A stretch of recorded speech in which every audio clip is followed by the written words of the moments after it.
Thủ Điện số lượng 13-12.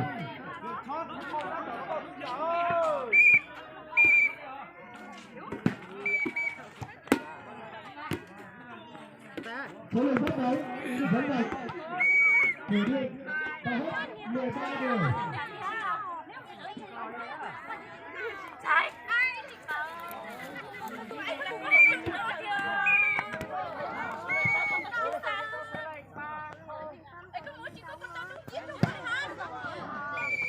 Trái thì đốn bụng mẹ có con. Số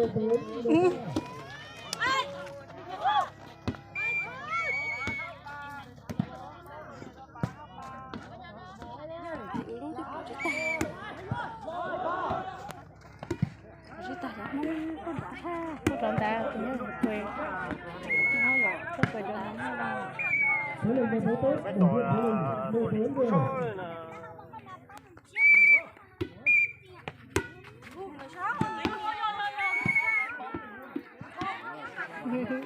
Cho tao thắng ngon lắm. Điện 15-14.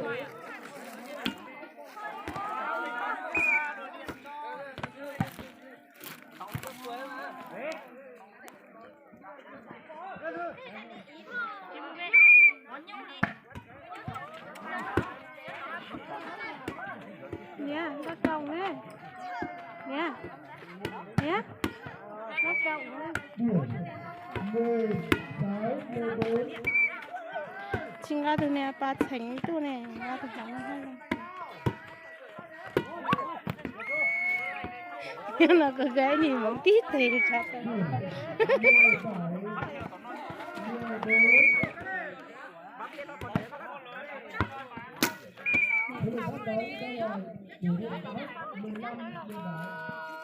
Nè, nó có tục đất rồi nó không đầu giờ thuốc là có đây.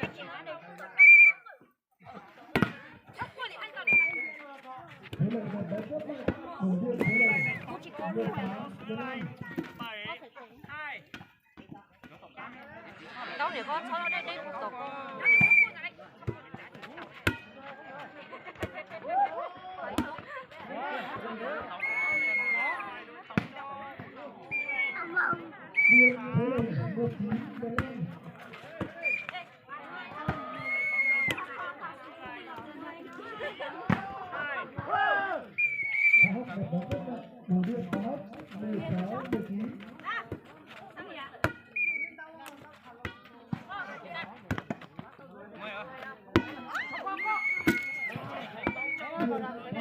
ngoài không?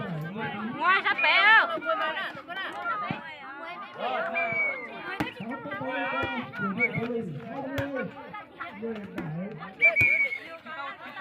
Chẳng nên nhớ đi cho tím bột bột à.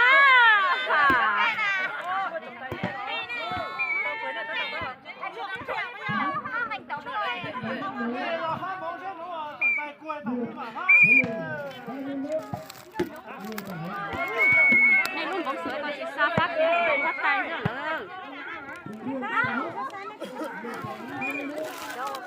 Con tàu ấy phát thì không mình không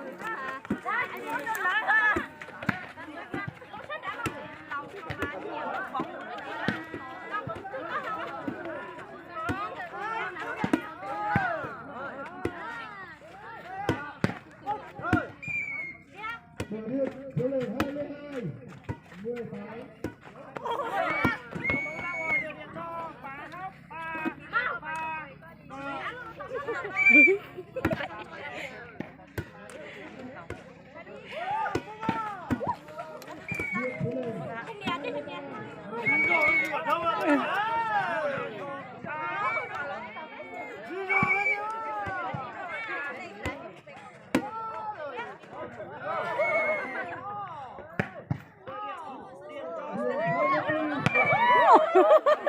Đây hòn tàu lúc con.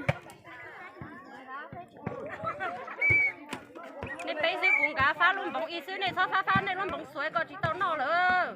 Còn một tí chua xa rồi. Phá lúc ý ngọ nè. Lúc có đẩy lưới xía rồi nên phá chỉ sai rồi.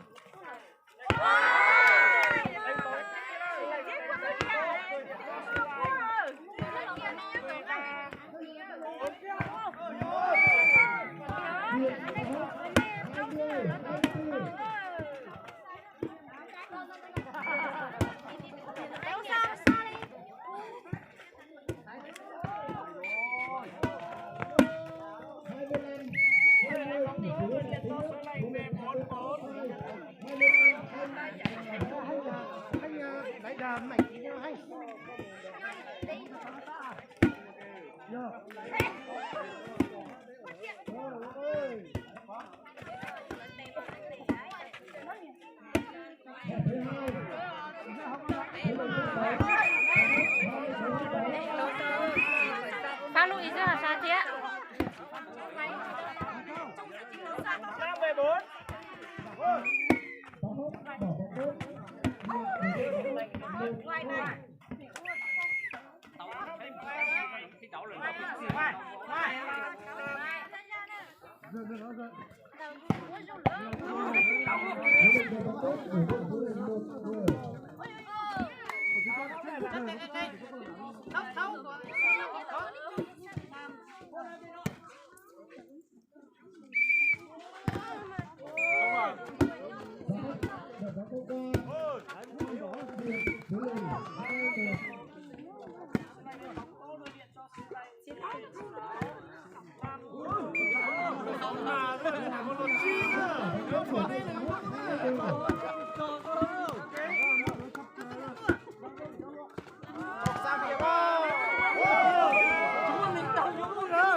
Mama, con cho sao? Thành một cô lập trò rồi. Mama.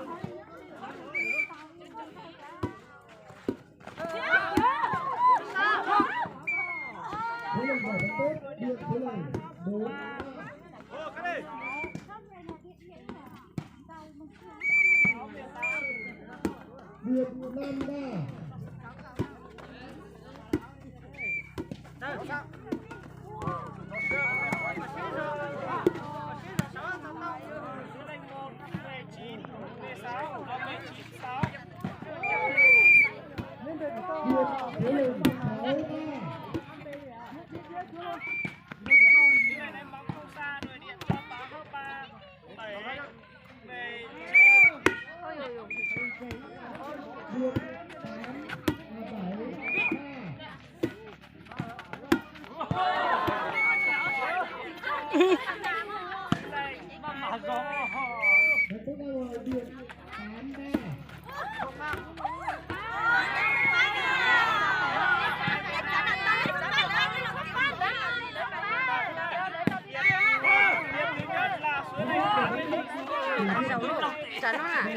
Cũng rộng kêu cho nó dính nó nè cho nó dính nè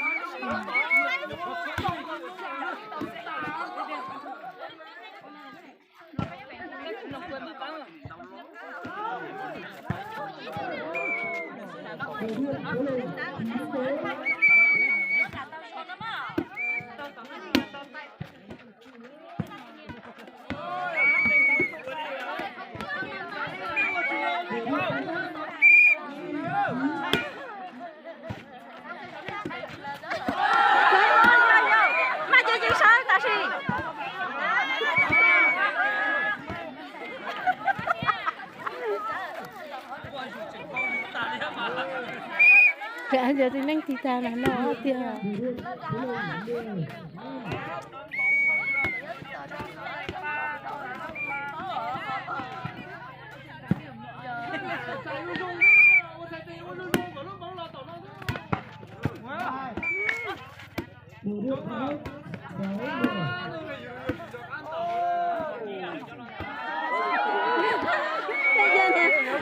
chuột đấy.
thì là anh ta tại thì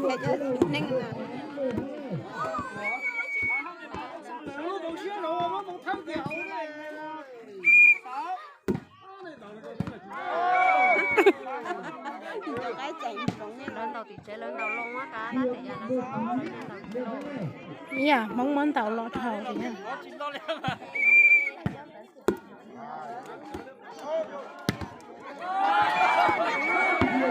đi lên đầu thì chạy tiếp coi xong mà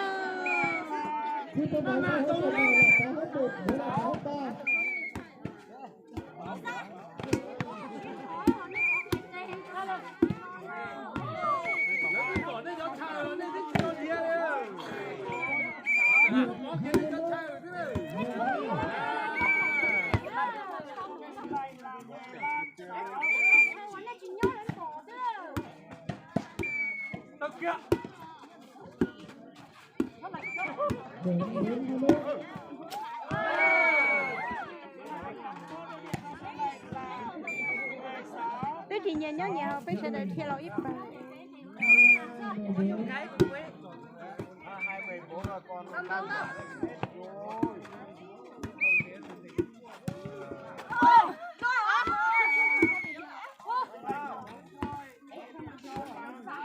ra giờ thì mình lên tàu nhà lên tàu kia không lên cũng kìa tàu hơi tuôn tàu giờ này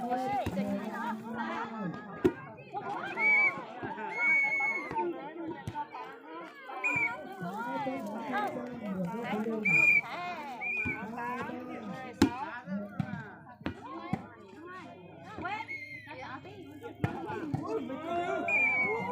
để không bỏ lỡ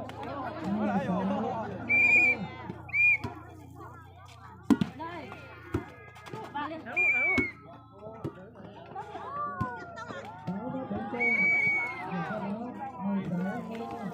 hấp dẫn.